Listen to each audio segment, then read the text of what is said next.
नमस्कार, good morning, शुभ प्रभात। मैं हृदय मिश्रा आप सभी का स्वागत करता हूं। कैसे हैं आप लोग?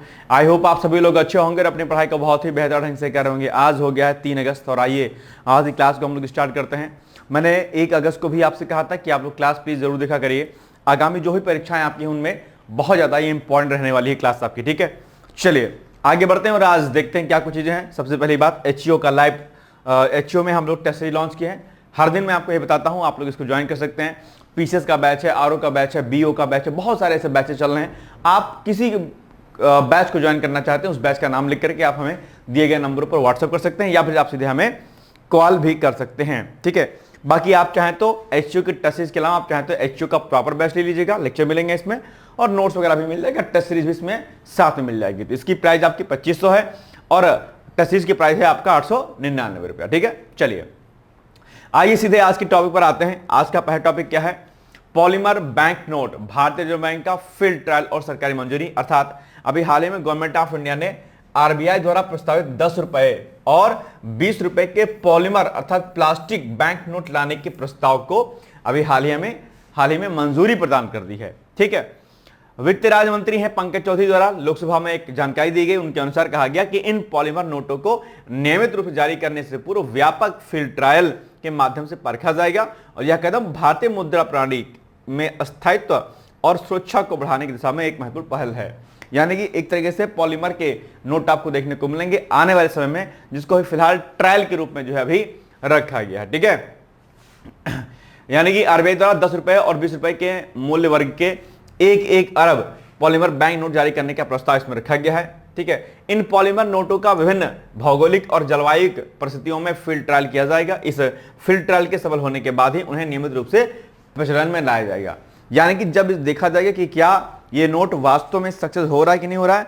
जब वास्तव में नोट सक्सेस हो जाएगा तो फिर कहीं ना कहीं जो है इसको पब्लिक के लिए इसको दिया जाएगा, ठीक है। ध्यान रखिएगा इस बात को। चलिए, अंतरराष्ट्रीय स्टडी के यानी कि इंटरनेशनल स्टडी के अकॉर्डिंग पॉलीमर आधारित बैंक नोटों की आयु पारंपरिक कागजी बैंक नोटों की तुलना में काफी अधिक होती है। यानी कि इनके लाइफ को बढ़ाने के लिए कागज के नोट अक्सर फट जाया करते हैं या कुछ और दिक्कतें हो जाती हैं, लेकिन जो पॉलीमर नोट रहेंगे तो इनकी लाइफ साइकिल जो रहेगी, इनका जो लाइफ रहेगा वो सामान्य कागजी नोटों के कंपैरिजन में क्या रहेगा, ज्यादा रहेगा, ठीक है। सिक्योरिटी रीजन से भी कई सारे इसमें पॉइंट रहेंगे, ठीक है।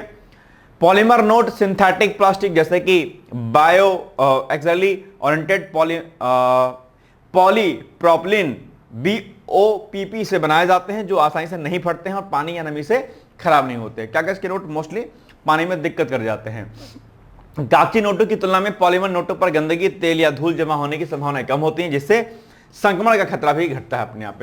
कागजी नोटों पर आप इन्फेक्शन हो सकता है, इसमें नहीं होगा, ठीक है। नकली नोटों पर भी क्या हो जाएगा, जो है लगाम लगाया जा सकेगा। अर्थात पॉलीमर नोटों में उन्नत सुरक्षा सुविधाएं जैसे कि पारदर्शी विंडो और होलोग्राफी तत्व आदि शामिल होंगे, जिससे जालसाजी करना अत्यंत कठिन हो जाएगा। यानी कि नोट की लाइफ को बढ़ाने के लिए, जो करप्शन होता है, जो जाली नोटों आदि का, उस पर लगाम लगाने के लिए, इन्फेक्शन को रोकने के लिए जो है ये सारे कदम जो है उठाए जा रहे हैं, ठीक है।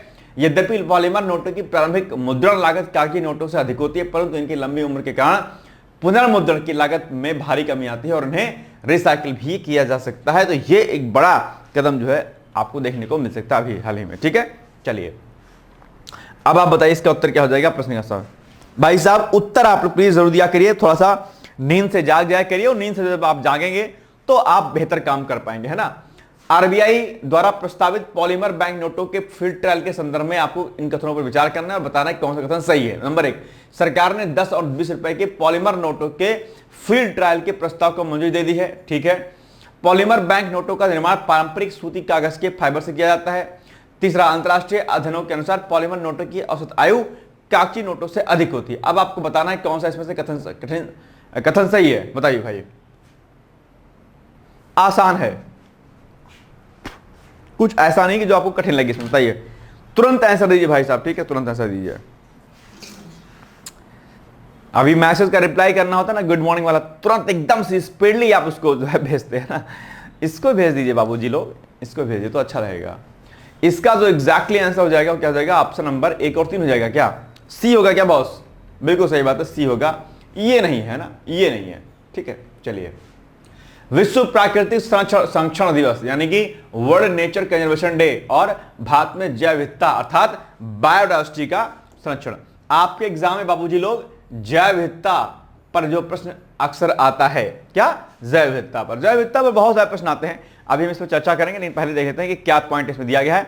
अर्थात प्रत्येक 28 जुलाई को, कब 28 जुलाई को विश्व प्रकृति संरक्षण दिवस यानी कि वर्ल्ड नेचर कंजर्वेशन डे के रूप में मनाया जाता है। यह दिवस क्या करता है, ग्लोबल लेवल पर क्लाइमेट चेंज के जो नकारात्मक प्रभाव होते हैं उनसे पृथ्वी को सुरक्षित करने, प्रकृति की रक्षा करने और प्राकृतिक संसाधनों अर्थात जो नेचुरल रिसोर्सेज होते हैं उनके सतत उपयोग और उनके संरक्षण के प्रति लोगों में जन जागरूकता अर्थात अवेयरनेस फैलाने के लिए इस दिवस को मनाया जाता है कि भाई देखो ऐसा है, जो हमारे यहाँ पे प्रकृति है अपने आप पे, जिसमें प्लांट्स रिवर्स से लेकर के अलग अलग चीजें आती हैं, उनका कंजर्वेशन करना, उनका संरक्षण करना आवश्यक है। क्योंकि अगर आप उनका संरक्षण नहीं करेंगे तो कहीं ना कहीं क्लाइमेट चेंज होगा अपने आप पे, ग्लोबल वार्मिंग होगी अपने आप में, और बहुत प्रकार की समस्या देखने को मिलती हैं, और इससे इकोसिस्टम भी हमारा क्या हो जाएगा, डिसबैलेंस हो जाएगा। इसलिए इनका कंजर्वेशन करना आवश्यक है, इसीलिए 28 जुलाई को यह डे मनाया जाता है। अगर हम इसके थोड़ा सा हिस्टोरिकल बैकग्राउंड की बात करते हैं तो एक्चुअली में 1997 अर्थात 1997 में अंतरराष्ट्रीय प्रकृति संरक्षण संघ IUCN यानी कि international union for conservation of nature, पहले इसको बोलते थे IUCN को international union for conservation of nature and natural resources बोलते थे, एग्जैक्टली यही था, ठीक है। लेकिन अब इसको बोलते हैं ओनली नेचर लास्ट में। तो इसी ने 28 जुलाई को विश्व प्रकृति संरक्षण दिवस के रूप में घोषित किया था। आप जानते हो कई बार आप एग्जाम में IUCN के बारे में पूछता है, IUCN का फुल फॉर्म पूछ लेता है, और एक बुक है जिसको बोलते हैं रेड डेटा बुक, है ना, रेड डेटा बुक बोलते हैं। पूछता है रेड डेटा बुक को कौन जारी करता है, IUCN ही जारी करता है। रेड डेटा बुक में क्या होता है कि जो भी हमारे वनरेबल, एक्सटेंट या अन्य प्रकार के जो भी प्लांट्स एनिमल्स होते हैं उनकी सूची को जारी करने का काम कौन करता है, IUCN करता है। किसके थ्रू, रेड डेटा बुक के थ्रू, ठीक है। यानी कि एक ये ऐसा दस्तावेज है रेड डेटा बुक जिसमें हमारे प्रकृति के जो भी विलुप्त प्राणी या प्लांट्स आदि होते हैं उनके बारे में जानकारी आपको यहां पर देखने को मिलती है, ठीक है। क्या इसका उद्देश्य है, पृथ्वी के स्वास्थ्य एवं कल्याण के लिए प्राकृतिक संसाधनों के संरक्षण, जैव विविधता की सुरक्षा और सतत विकास जो है, जो हमारे लक्ष्य हैं उनके सतत विकास के को आगे बढ़ाने के महत्व पर यह क्या करता है, बल देता है। अच्छा, जैव विविधता दिवस जो मनाया जाता है, कब मनाया जाता है, मुझे कमेंट करके तुरंत इसका उत्तर दीजिए, जरा मैं देखता हूं कि आप लोग इसका उत्तर बता पाते हैं कि नहीं बता पाते हैं, ठीक है। चलिए,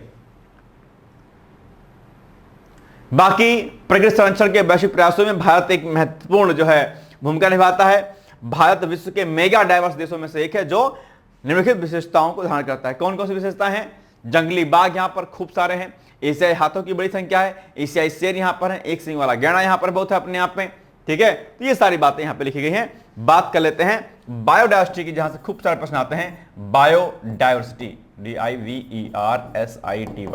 ठीक है। बायोडायवर्सिटी, इसको दो पार्ट में डिवाइड कर लीजिएगा, एक क्या बन जाएगा आपका बायो बन जाएगा और प्लस आपकी डायवर्सिटी बन जाएगी। बायो का मतलब क्या होता है, जहां पर बायो लगे वहां पर समझ जाइएगा कि बायो का मतलब क्या है, जिसमें जीवन हो। जीवन किस में आएगा, जीवन होगा आपका प्लांट्स में होता है और आपके एनिमल्स में होते हैं, ठीक है, एनिमल्स में होते हैं, ठीक है।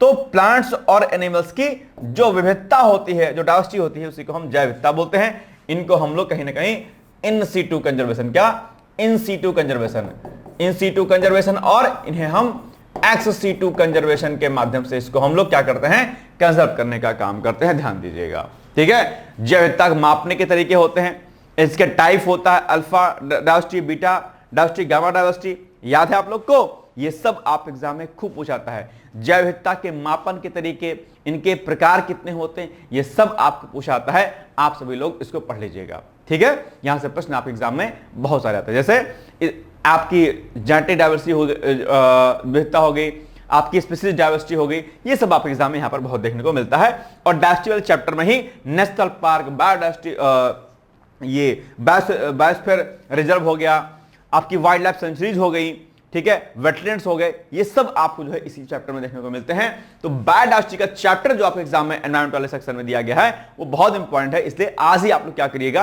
टास्क के रूप में बायोडायवर्सिटी के चैप्टर को अच्छे तरीके से रेडी कर लीजिएगा। एक ना एक प्रश्न यहां से, एक क्या है मतलब कि 2-3 प्रश्न आपको यहीं से देखने को मिल जाएगा, ठीक है ना भाई। चलिए, अब आप बताइए इसका उत्तर एग्जैक्टली क्या हो जाएगा। पढ़ लीजिएगा, टास्क है आपका, होमवर्क है, ठीक है। होमवर्क डिलीट करेंगे तो मजा आएगा, आपको इंटरेस्ट आएगा। चलिए, अंतरराष्ट्रीय प्रकृति संरक्षण संघ अर्थात IUCN यानी कि international union for conservation of nature के संबंध में निम्नलिखित में से कौन सा कथन सत्य है?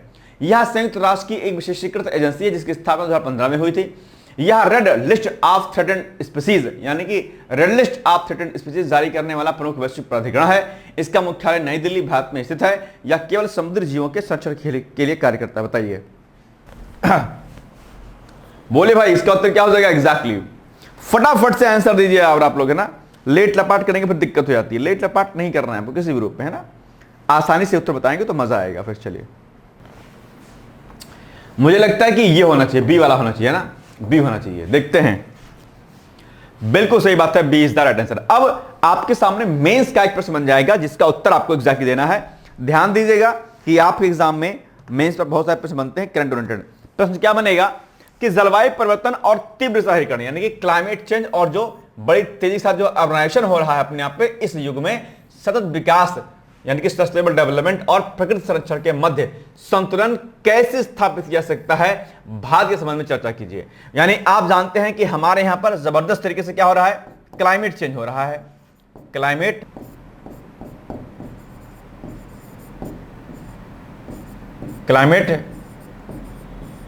चेंज हो रहा है और प्लस क्या हो रहा है, तीव्र शहरीकरण प्लस अर्बनाइजेशन। इसको URBI करके छोड़ देते हैं, ठीक है। तेजी से अर्बनाइजेशन हो रहा है, तो कह रहा है कि इंडिया में अब इस युग में ये तो दो चीजें हो रही हैं, लेकिन हम बात किसकी करते हैं, हम बात करते हैं किसकी, सस्टेनेबल डेवलपमेंट की करते हैं और बात करते हैं हम लोग नेचर के कंजर्वेशन की। तो एक तरफ तो क्या हो रहा है, क्लाइमेट चेंज खूब बढ़ रहा है, शहरीकरण बढ़ रहा है, और एक तरफ हम लोग जो है सतत विकास और कहीं ना कहीं प्रकृति संरक्षण की बात करते हैं, नेचर के संरक्षण की बात करते हैं। तो इन दोनों के मध्य में जो लकीर पड़ी हुई है, इसको हम, इस गैप को हम अपने इंडिया में हम कैसे कम कर सकते हैं, इसी पर बातचीत कही गई है कि भाई इंडिया में तो बहुत तेजी के साथ ग्लोबल वार्मिंग हो रहा है, क्लाइमेट चेंज हो रहा है, अपने आप में अर्बनाइजेशन हो रहा है बहुत तेजी के साथ, लेकिन एक तरफ हम लोग सतत विकास की बात करते हैं, प्रकृति संरक्षण की बात करते हैं। तो इन दोनों के मध्य में हम संतुलन कैसे स्थापित कर पाए, यही बात आपसे यहां पर पूछा कि भैया चर्चा करनी है, डिस्कस करना है अपने आप में आपको, ठीक है। लिखिएगा आप लोग अच्छे तरीके से, लिख करके आप चाहें तो हमें भेज सकते हैं हमारे कॉन्टैक्ट नंबर 8604440921 पर, ठीक है। हमारा पीसीएस का आंसर प्रैक्टिस भी चल रहा है, आप चाहे तो इसको भी ज्वाइन कर सकते हैं, ठीक। चलिए नेक्स्ट है राष्ट्रमंडल खेलों की अगर बात करते हैं तो भारत का एथलेटिक्स प्रदर्शन एवं पदक तालिका। राष्ट्रमंडल खेल 2026 में भारतीय एथलीटों ने विशेष करके एथलेटिक्स स्पर्धाओं में उल्लेखनीय प्रदर्शन किया है। पुरुषों की भाला फेंक स्पर्धा में भारत ने एक साथ 2 पदक जो है यानी कि रजत और कांस्य जीतकर इतिहास रच दिया है। ओलंपिक पदक विजेता नीरज चोपड़ा ने 85.83 मीटर के थ्रो के साथ रजत पदक हासिल किया और उनका इस सत्र का सर्वश्रेष्ठ ये प्रदर्शन देखने को मिल रहा है। कांस्य पदक की अगर बात करते हैं तो भारतीय एथलीट यशवीर सिंह ने अपने अंतिम प्रयास में 85.41 मीटर का थ्रो करके कांस्य पदक प्राप्त कर लिया, जो उनके व्यक्तिगत सर्वश्रेष्ठ प्रदर्शन का एक जो है अवसर भी है। श्रीलंका के रुमेश थरंगा पासिराज को 89.75 मीटर के थ्रो के साथ स्वर्ण पदक जो उन्होंने जीता है। अन्य भारतीय प्रतिभागियों में भारत के रोहित यादव ने 81.56 मीटर के थ्रो के साथ 7वां स्थान इन्होंने अभी यहां पर प्राप्त किया हुआ है, ठीक है ना। चलिए बाकी एथलीटों का यह यहां पर विस्तृत जो है विवरण दिया गया है। रमेश थरंगा पासिराज श्रीलंका के सर्वश्रेष्ठ थ्रो 89.75 मीटर, ये इनके बारे में लिखा है, एक बार पढ़ सकते हैं इनको, ठीक है। नीरज चोपड़ा इनके बारे में यहां पे लिखा हुआ है, क्या क्या इनको मिला है, क्या क्या रहा है। जसबीर सिंह के बारे में यहां पे लिखा हुआ है, एक बार पढ़ लीजिएगा। रोहित यादव भारत के बारे में यहां पे लिखा हुआ है। ये सब भाई प्रश्न आप एग्जाम में बहुत सारा इंपॉर्टेंट, आप इनको एक एक करके प्लीज याद कर लीजिएगा, ठीक है। फिर नीरज चोपड़ा हो गया, जसबीर सिंह हो गया, रोहित यादव हो गए। फिर भारत की समग्र पदक तालिका एवं खेल वार विवरण, अभी तक जो है जो हमारे पास पदक आदि आए हैं वो यहां पर 23 पदक हमारे पास आ चुके हैं। ये अभी फिलहाल इसमें हमारा 10वां स्थान है आज की डेट तक, मतलब कल की डेट तक जो अगर बात करते हैं, ठीक है। परसों डेट तक, परसों मतलब क्या, सैटरडे के तक, सैटरडे या फ्राइडे नाइट तक, ठीक है। चलिए यहां पे सब कुछ लिखा हुआ है। अभी तो ये इसको फाइनल आप मत देखिएगा, जब ये प्रॉपर गेम पूरा हो जाएगा तब आप देखिए किसने कितना कितना किसको मिला हुआ है पदक सारे, ठीक है। चलिए इसकी प्रॉपर लिस्टिंग कीजिएगा आप लोग, है ना। चलिए राष्ट्रमंडल खेल 2026 में भारत के पदक प्रदर्शन के संदर्भ में निम्नलिखित कथनों पर विचार कीजिए। यहां पर ऑप्शन दिए गए हैं, अब फटाफट आपको उत्तर देना है इसमें से कौन सा उत्तर सही है। जल्दी जल्दी से। जब फाइनल पूरा गेम राष्ट्रमंडल हो जाएगा तब पूरी लिस्ट बनाइएगा, कुल कितने पदक किस देश को मिले हैं, सबसे ज्यादा पदक किसको मिले हैं, इंडिया में किसको कौन सा पदक मिला है और किस स्थान पर भारत देश रहा है, ये सब चीजें आपको एक बार याद करनी है। ठीक है, चलिए। ए यानी कि ए मत का मतलब 1 और 2 से तीसरा क्या है आपका सही है। ठीक है, चलिए। ए ये भी सही है, ये भी सही, 1 और 2 यानी कि ए इज द राइट आंसर। चलिए, जूडो में भारत का ऐतिहासिक स्वर्ण पदक। ग्लासगो राष्ट्रमंडल खेल 2026 की अगर बात करते हैं तो भारतीय जूडो खिलाड़ियों ने एक बड़ा जो है इतिहास रचा है। भारत ने जूडो स्पर्धा में 2 स्वर्ण पदक अपने नाम किए हैं, जो अंतरराष्ट्रीय स्तर पर भारतीय जूडो के बढ़ते प्रभाव को दर्शाता है। अस्मिता डे, ठीक है, यानी कि इन्होंने महिलाओं की 48 किलोग्राम वर्ग जूडो स्पर्धा में स्वर्ण पदक जीता और इसी के साथ वह राष्ट्रमंडल खेलों के इतिहास में स्वर्ण पदक जीतने वाली पहली भारतीय जूडो खिलाड़ी भी बन गई हैं। इनका नाम आपको क्या करना है, याद रखना है। ठीक है, ये बड़ा महत्वपूर्ण फैक्ट है आपके एग्जाम के लिए, बिल्कुल भी आपको इसको स्किप नहीं करना किसी भी पॉइंट ऑफ व्यू से। ठीक है, चलिए। हर्ष सिंह, इन्होंने पुरुषों की 60 किलोग्राम वर्ग जूडो स्पर्धा में उत्कृष्ट प्रदर्शन करते हुए स्वर्ण पदक जीत लिया है। ठीक है, इस पे जो है अलग अलग लोगों ने इनको बधाइयां दी हैं अपने आप में। ठीक है, ये लिखा एथलीटों के प्रदर्शन एवं उपलब्धियों का विवरण यहां भी दिया गया है। इनका नाम आप एक देख पा रहे होंगे और किसमें इनको जूडो जो है पदक मिला है, यहां पर सामने आपके लिखा हुआ है, ये देखिए। ठीक है, हर्ष सिंह, इनको भी जो है स्वर्ण पदक मिला है और इनको भी जो है स्वर्ण पदक मिला है। डिटेल्स इनकी यहां पर आपके सामने मेंशन की गई है। ठीक है, चलिए अब फिर से बताइए कि इसका उत्तर क्या हो सकता है एग्जैक्टली। ये सब फैक्ट भाई आपके लिए बड़ा इंपॉर्टेंट है। चलिए जल्दी से पढ़िए फटाफट और बताइए फिर इसका उत्तर क्या हो जाएगा। लेट नहीं करना है बाबूजी लोग, है ना, लेट लपाट तो बिल्कुल भी नहीं करना, बस फटाफट आपको आंसर देते हुए चले जाना है। ए मतलब कि इसका भी ए यानी कि 1 और 2, तीसरा इसका भी गलत रॉन्ग है, 1 और 2 हो जाएगा आपका सही उत्तर। ठीक है, सशस्त्र बल चिकित्सा सेवा AFMS के नए महानिदेशक की नियुक्ति भी हो रही है। सेंट्रल गवर्नमेंट ने अभी हाल ही में वरिष्ठ सैन्य चिकित्सा अधिकारी एयर मार्शल संदीप थरेजा को सशस्त्र बल चिकित्सा सेवा यानी कि डायरेक्टर, ठीक है, general armed forces medical services का नया महानिदेशक यानी कि डीजी नियुक्त करने की घोषणा की है। यह नियुक्ति 31 अगस्त 2026 की दोपहर से क्या हो जाएगी, प्रभावी हो जाएगी। आपके लिए इंपॉर्टेंट भी है, ध्यान रखिएगा। वैसे तो सारे प्रश्न आपके लिए इंपॉर्टेंट होते हैं जो मैं कराता हूं, लेकिन जिसको कहा करो कि इंपॉर्टेंट ज्यादा है वो आपके लिए है ही इंपॉर्टेंट। ठीक है, अब इसे कॉमनवेल्थ गेम्स में सब इंपॉर्टेंट है आपके लिए। ठीक है, चलिए। और ये जो है अभी हाल ही में नया पद जो है अपने आप में संभालेंगे, वह वर्तमान DG AFMS surgeon vice admiral Aarti Sarin, ठीक है, का स्थान लेंगे, जो 31 अगस्त को सेवानिवृत्त हो रही है। इन्हीं का स्थान लेंगे। कई बार पूछ लेता है कि भाई किसके स्थान पर नई नियुक्ति मिली है, तो इनका नाम भी आपको याद रखना है। ठीक, बाकी air marshal Thareja armed forces medical college Pune तथा नेशनल डिफेंस कॉलेज नई दिल्ली के पूर्व छात्र हैं। उन्होंने अखिल भारतीय आयुर्विज्ञान संस्थान AIIMS यानी कि एम्स नई दिल्ली से गैस्ट्रो एंट्रोलॉजी में DM की डिग्री प्राप्त की है। ठीक है, बाकी अगर बात करते हैं सशस्त्र बल चिकित्सा सेवा की, तो इसकी स्ट्रक्चर की बात करते हैं तो दरअसल DG AFMS रक्षा मंत्रालय के तहत तीनों सेनाओं, ठीक है, तीनों सेनाओं की चिकित्सा सेवाओं के समग्र नीतिगत प्रशासनिक और पहचान के समझने के लिए सर्वोच्च पद है अपने आप में। यह पद तीनों सेनाओं के बीच एकीकरण और संयुक्तता का उत्कृष्ट उदाहरण है, जहां थल सेना, नौसेना और वायुसेना के फ्लैग ऑफिसर बारी बारी से या योग्यता के आधार पर इस पद पर नेतृत्व करते हैं। सैन्य कर्मियों, पूर्व सैनिकों और उनके परिवारों के लिए स्वास्थ्य नीतियों का निर्धारण किया जाता है, यह इनका प्रमुख दायित्व होता है। युद्धक परिस्थितियों तथा आपदा प्रबंधन के में सैन्य चिकित्सा सहायता का संचालन करना भी इनका उत्तरदायित्व होता है। ठीक है, और AFMC पुणे सहित विभिन्न सैन्य चिकित्सा प्रशिक्षण संस्थानों का नियंत्रण और मार्गदर्शन भी यही करते हैं। ठीक है, बाकी इनके बारे में कुछ पॉइंट लिखा गया है, आप इनको एक बार एक एक करके आप इनको चाहे तो पढ़ सकते हैं। ठीक है, चलिए। सेना मेडल, विशिष्ट सेवा मेडल आदि इनको मिल चुका है। नेशनल डिफेंस कॉलेज के पूर्व छात्र तथा प्रमुख सैन्य प्रशिक्षण का पाठ्यक्रमों में इनको A ग्रेड जो है इनको मिला हुआ है हमेशा से। ठीक है, चलिए, ये पद आपको याद रखना है।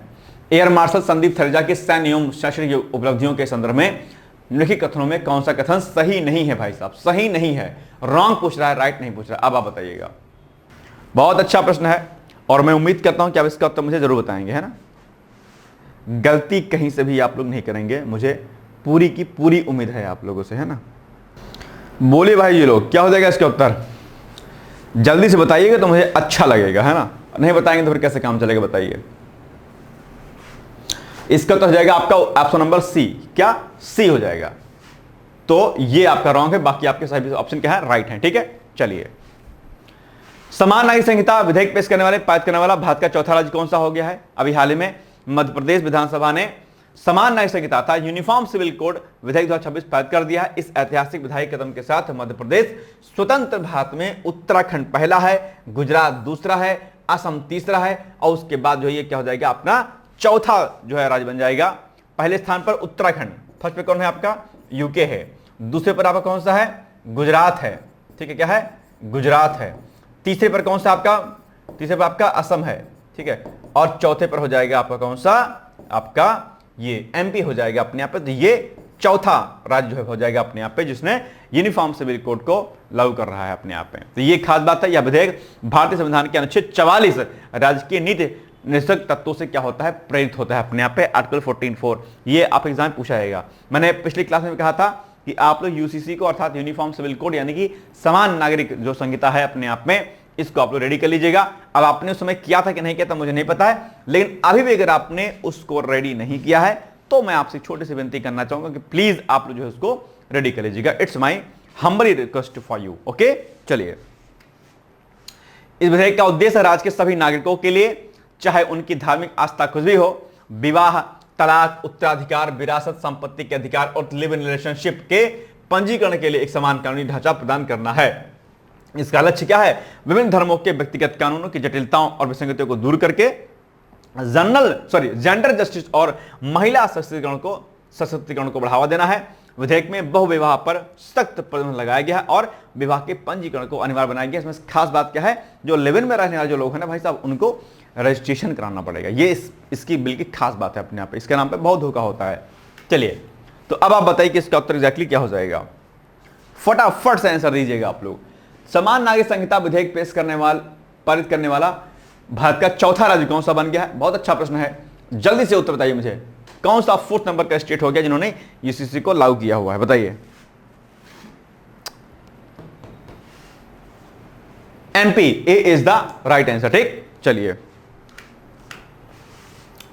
आईएनएस मालवन का निर्माण कोचीन शिपयार्ड लिमिटेड कोची द्वारा किया गया है। हाल ही में यानी कि 22 जुलाई को आप जानते होंगे भारतीय नौसेना में कमीशन किए गए आईएनएस मालवन का निर्माण कोचीन शिपयार्ड लिमिटेड कोची द्वारा किया गया है। कई बार ऐसे प्रश्न पूछे जाते हैं, भैया बताइए निर्माणकर्ता कौन है? ठीक है, यह नौसेना के माहे श्रेणी का दूसरा anti submarine warfare shallow water craft है अपने आप में, और इसका जलावतरण नौसेना की पनडुब्बी रोधी ठीक है क्षमताओं को तटीय यानी कि जो कोस्टल एरिया होते हैं और उथले समुद्री जल यानी कि शैलो वाटर में अभूतपूर्व मजबूती प्रदान करने के लिए किया गया है। ठीक है, लगभग 900 से 1000 टन विस्थापन क्षमता और 78 मीटर लंबे इस युद्धपोत में 80% से अधिक स्वदेशी सामग्री का उपयोग किया गया, जो आत्मनिर्भर भारत यानी कि मेक इन इंडिया पहल का एक बहुत सुंदर एग्जाम्पल है। यह मुख्य रूप से दुश्मन की पनडुब्बियों का पता लगाने, ठीक है, उन्हें ट्रैक करने और नष्ट करने के लिए उन्नत सोनार, हल्के टॉर्पीडो और एंटी सबमरीन रॉकेट लॉन्चर से क्या है लैस है अपने आप में। यह जहाज भारतीय नौसेना के पुराने अभय श्रेणी के कोरवेट्स की जगह लेगा और इसका नाम महाराष्ट्र के ऐतिहासिक तटीय शहर मालवन के नाम पर रखा गया, जो छत्रपति शिवाजी महाराज की गौरवशाली समुद्री विरासत से जुड़ा हुआ है अपने यहाँ पे। ठीक, चलिए अब आप बताइए कि इसका उत्तर क्या हो जाएगा। ये सब प्रश्न भैया बहुत इंपॉर्टेंट है आपके। ठीक है, हाल ही में भारतीय नौसेना में शामिल किए गए आईएनएस मालवन का निर्माण किस शिपयार्ड ने किया था? Mazagon Dock Shipbuilders Limited, Garden Reach Shipbuilders and Engineers Kolkata, Cochin Shipyard Limited या फिर गोवा शिपयार्ड लिमिटेड। अभी देखो इसका उत्तर यहीं पे लिखा हुआ था, ये देखो।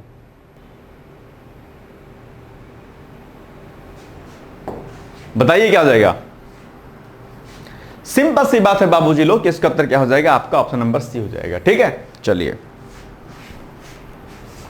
संथाली भाषा की फिल्म राष्ट्रीय फिल्म पुरस्कार जीतने वाली पहली फिल्म बन गई है, यानी कि हाल ही में घोषित 72वें राष्ट्रीय फिल्म पुरस्कारों में से संथाली भाषा की लघु फिल्म आंगेन ने राष्ट्रीय फिल्म पुरस्कार जीत करके एक बड़ा उपलब्धि हासिल कर ली है। इसके साथ ही यह भारत के सिनेमाई इतिहास में राष्ट्रीय पुरस्कार जीतने वाली पहली संथाली भाषा की फिल्म भी बन गई है, और ये हो जाएगी आपके लिए क्या इंपॉर्टेंट। ठीक है, वेरी वेरी। संथाली भाषा के बारे में आप जानते होंगे, मैंने कई बार आपको बताया भी है। ठीक है, इस फिल्म ने अपनी उत्कृष्ट कहानी और निर्देशन के लिए गैर फीचर फिल्म श्रेणी के तहत best debut film of director का अत्यंत प्रतिष्ठित पुरस्कार प्राप्त किया है। ध्यान रखिएगा, इस 12 मिनट और 10 सेकंड की लघु फिल्म का निर्देशन रविराज मुर्मू ने किया है, जो मूल रूप से झारखंड के पूर्वी सिंहभूम से के रहने वाले हैं अपने आप में। यह फिल्म संथाली समुदाय की एक रहस्यमयी स्वदेशी लोक कथा पर आधारित है, जो आदिवासी विधकों, स्मृति और सांस्कृतिक पहचान को बेहद प्रभावशाली और मानवीय ढंग से बड़े पर्दे पर प्रस्तुत करती है। इस फिल्म की सफलता ने क्षेत्रीय और जनजातीय सिनेमा को राष्ट्रीय स्तर पर एक नई पहचान दी है अपने आप पे। ठीक है, चलिए आइए आगे बढ़ते हैं हम लोग, है ना। देखो, कुछ चीजें ऐसी होती है ना जो आपको बहुत जाननी आपके लिए जरूरी होती हैं, लेकिन कई बार आप जानते हैं कि आप गलती कर जाते हैं, छोड़ देते हैं, है ना।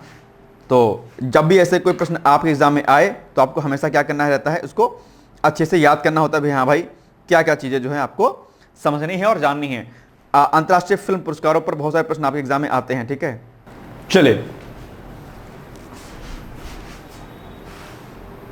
अब आप बताइए कौन सी संथाली भाषा की फिल्म राष्ट्रीय फिल्म पुरस्कार जीतने वाली पहली फिल्म बनी है अपने आप पे संथाली भाषा की।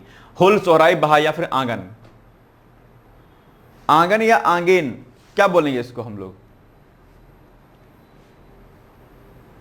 आंगेन है वैसे, है ना, डी होगा इसका उत्तर। ठीक है, आंगन है लिखा, आंगेन होगा, मतलब इंग्लिश में ऐसे लिखा जाता है, यहां पे हिंदी में ऐसा लिख गया, आंगेन हो जाएगा। D is the right answer. ठीक है, चलिए अब आज आपके प्रश्न है, हाल ही में नीति आयोग का मुख्य कार्यकारी अधिकारी तथा सीईओ किसे नियुक्त किया गया है? जल्दी से मुझे आप कमेंट करके बताइएगा। ठीक है, चलो बाकी आप लोग कुछ भी अगर ऐसा आपको लगता है जो चीज आपको समझ नहीं आती तो उसके लिए आप लोग मुझे कमेंट करके, मैसेज करके, कॉल करके बता सकते हैं, पूछ सकते हैं, कह सकते हैं। ठीक है, चलिए आज के लिए बस इतना ही।